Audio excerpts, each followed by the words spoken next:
दोस्तों टाइटन पनडुब्बी का मलबा मिल गया है और साथ ही मिल गए हैं 5 अरबपतियों के अवशेष।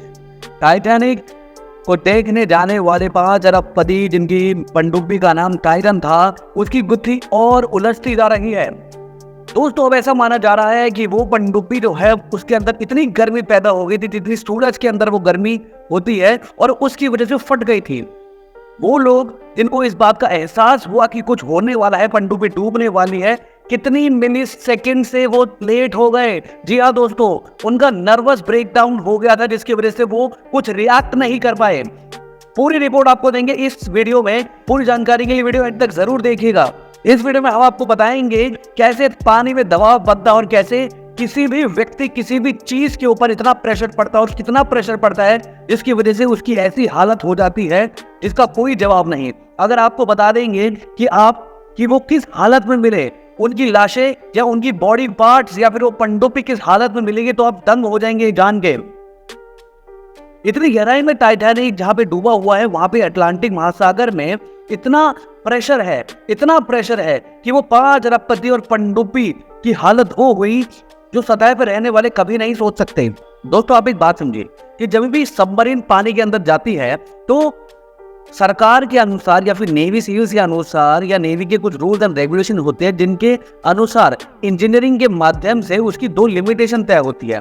पहली होती है डाइविंग लिमिट। अब डाइविंग लिमिट होती क्या है?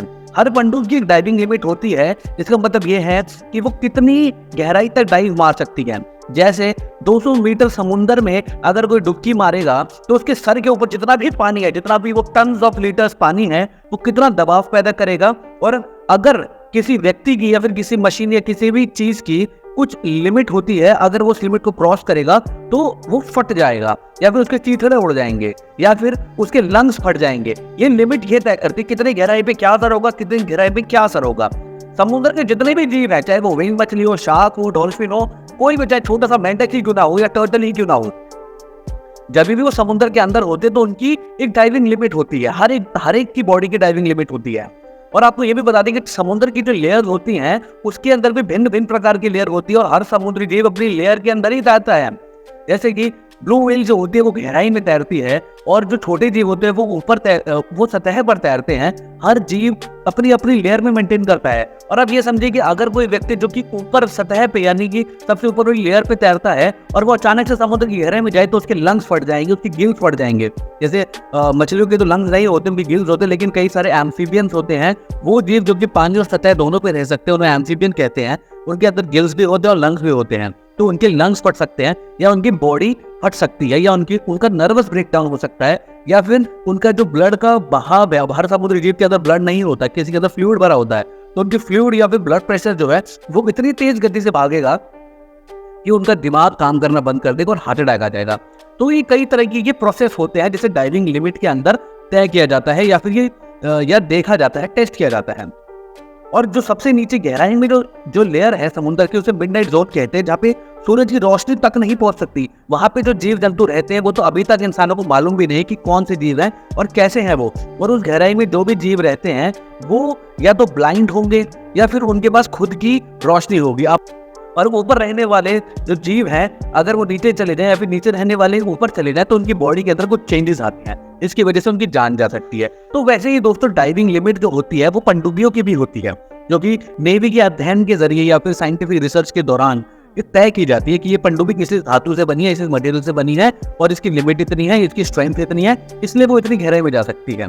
दूसरी जो लिमिट होती है दोस्तों वो है क्रशिंग लिमिट। यानी कि एक है डाइविंग लिमिट की यहाँ तक गहराई तक जा सकती है और दूसरी है क्रशिंग लिमिट, यानी कि इस डाइविंग लिमिट को अगर वो इतनी देर के बाद तोड़ देगी या फिर और गहराई में जाएगी, डाइविंग लिमिट को क्रॉस कर देगी, तो इतनी देर के बाद वो क्रश हो जाएगी, यानी कि कोलैप्स हो जाएगी, इम्प्लोड हो जाएगी, तबाह हो जाएगी।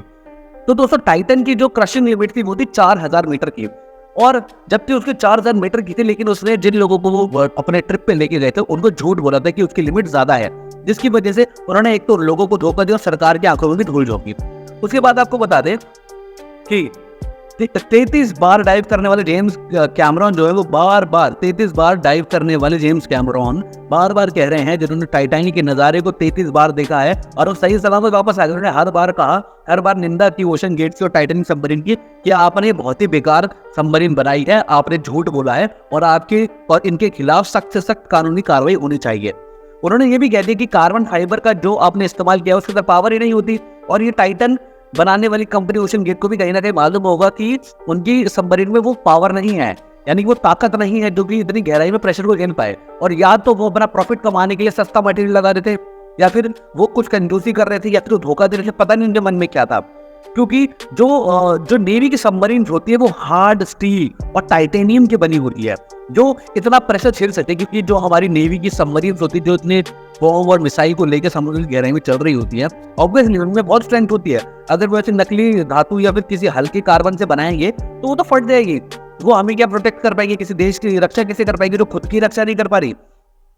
पहले तो उन्होंने गलत मटेरियल यूज किया। उसके बाद क्या है कि दोस्तों इतनी नीचे गहराई में थाउजेंड्स ऑफ पाउंड्स पर स्क्वायर इंच का प्रेशर होता है और सबमरीन के अंदर ऐसे बबल बन गए थे। अब जो ऊपर छेद था सबमरीन के जिसके अंदर से वो पानी आ जा रहा था या फिर जिसकी वजह से वो अपनी गैसेज को बाहर छोड़ रहे थे जो उनको सांस लेने में हेल्प कर रहा था, अब उसकी वजह से क्या हुआ कि जब हल्का सा भी छेद या हल्का सा भी प्रेशर पड़ के वो टूट गई सबमरीन, उसमें दबाव पड़ा और हल्के से छेद से पानी अंदर घुसा तो वो इतनी स्पीड से घुसा, क्योंकि यार आप समझिए कि इतनी गहराई में वो सबमरीन है तो हल्के से छेद में भी 1 सेकंड के अंदर इतना पानी भर जाएगा कि वो फट जाएगी। अब फटे कैसे? क्योंकि जब अंदर प्रेशर पड़ा, प्रेशर बन गया और जो ऊपर सांस के लिए छेद बना रखा है यानी कि हवा आने जाने का जो छेद बना रखा है, क्योंकि ऑब्वियसली CO2 तो बाहर निकालेंगे ना कैसे ना कहते, अब उसके अंदर इतना प्रेशर बन गया तो जो एयर उसके अंदर ऑलरेडी थी उस सबमरीन में वो कंप्रेस होने लगी। और आप शायद जानते हैं कि कंप्रेस होने के बाद हवा का क्या हाल होता है, उसके अंदर हीट प्रोड्यूस होती है और उसमें इतनी हीट प्रोड्यूस हुई जितनी कि सूरज की सरफेस के ऊपर होती है, यानी कि 5000 सेल्सियस। जी हाँ दोस्तों, सूरज की सरफेस पे 5000 सेल्सियस की गर्मी होती है, तपन होती है, और जिसकी वजह से वो फट गई। और आपको एक और बात बता दें कि दोस्तों वो फटी तो सही लेकिन अंदर फ्रिक्शन भी पैदा हुआ जिसकी वजह से चीथड़े उड़ गए सबमरीन के। अब अंदर बैठे जो लोग थे उनको रिएक्ट करने का भी टाइम नहीं मिला। 6000 पाउंड पर स्क्वायर का प्रेशर जब किसी अंडर वाटर डाइवर पे या फिर अंडर वाटर सबमरीन पे पड़ेगा तो यार उसका क्या हाल होगा, वो फट जाएगा, उसके तहत नहत चीथड़े उड़ जाएंगे। अब क्या हुआ, 1 मिली सेकेंड का टाइम भी नहीं मिला उन्हें। जी हाँ दोस्तों, 1 मिली सेकेंड के अंदर सारा काम खत्म हो गया। अब आप ये बात समझिए कि 100 मिली सेकेंड लगता है किसी भी व्यक्ति को, इंसान को दर्द महसूस करने के लिए। यानी कि कोई भी व्यक्ति है, हमारी बॉडी के नर्वस सिस्टम को आप समझिए कि अगर आप जैसे कुछ देखते हैं, अगर आपने चाय का प्याला छुआ तो आपकी बॉडी यानी कि आपकी उंगली को जब मालूम पड़ेगा चाय गर्म है तब वो सेंसेस को दिमाग तक पहुंचाएगी और दिमाग कहेगा अपनी उंगलियां हटा ले क्योंकि गर्म है, तब आपकी बॉडी रिएक्ट करेगी। तो इसके अंदर जो टाइम लगता है वो 100 मिली सेकेंड का लगता है, लेकिन इनके पास 100 मिली सेकेंड थे ही नहीं। 1 मिली सेकेंड के अंदर ही पूरा चीथड़े उनके सबमरीन के और उनके खुद के। अगर वो थोड़ा सा भी लेट हो जाते हैं या फिर उनको थोड़ा सा भी टाइम मिलता तो वो कुछ रिएक्ट कर पाते, उनको रिएक्ट करने का भी टाइम नहीं मिला, यानी कि उनके दिमाग तक दर्द का एहसास तक भी नहीं पहुंचा और उससे ही पहले वो फट गए, उनके चीथड़े उड़ गए और उनकी बॉडी तहस नहस हो गई और उनके जो बॉडी पार्ट से अलग अलग जगह जाके बिखर गए। और ऐसा माना जा रहा है कि अब तक तो जो पानी के अंदर रहने वाले जो जानवर होंगे, जीव होंगे, वो उनके बॉडी पार्ट खा चुके होंगे। दोस्तों आपकी क्या राय है इस बारे में? क्या ओशन गेट को ऐसा धोखा देना चाहिए था और इतना प्रेशर बनाने के बाद सबमरीन का क्या हाल हुआ होगा? आप उनके बारे में क्या कहना चाहेंगे? क्या उन्होंने समझदारी दिखाई कि 2 करोड़ रुपए खर्च करके नीचे घूमने गए, या फिर उन्होंने बेवकूफ़ी दिखाई जो कि इतना बड़ा जोखिम अपने सर पे ले लिया? दोस्तों कमेंट बॉक्स में जरूर बताना, और अगर अभी तक आपने चैनल सब्सक्राइब नहीं किया प्लीज सब्सक्राइब द चैनल और बेल आइकन दबाना मत भूलना। ऐसे ही लेटेस्ट वीडियोस के लिए बने रहे हमारे चैनल पे और इस वीडियो को ज़्यादा से ज़्यादा फैलाइए, शेयर कीजिए यार, शेयरिंग इज केयरिंग। वीडियो को फैलाइए, नॉलेज को फैलाइए ताकि आपकी नॉलेज बरकरार रहे, आपके दोस्तों को भी इन्फॉर्मेशन मिलती रहे टाइम टू टाइम। फेसबुक पे, इंस्टाग्राम पे, ट्विटर पे, यूट्यूब पे, हर जगह फैलाइए। धन्यवाद दोस्तों, फिर मिलेंगे एक नई वीडियो में कुछ नई जानकारी के साथ। तब तक के लिए अलविदा, धन्यवाद, जय हिंद।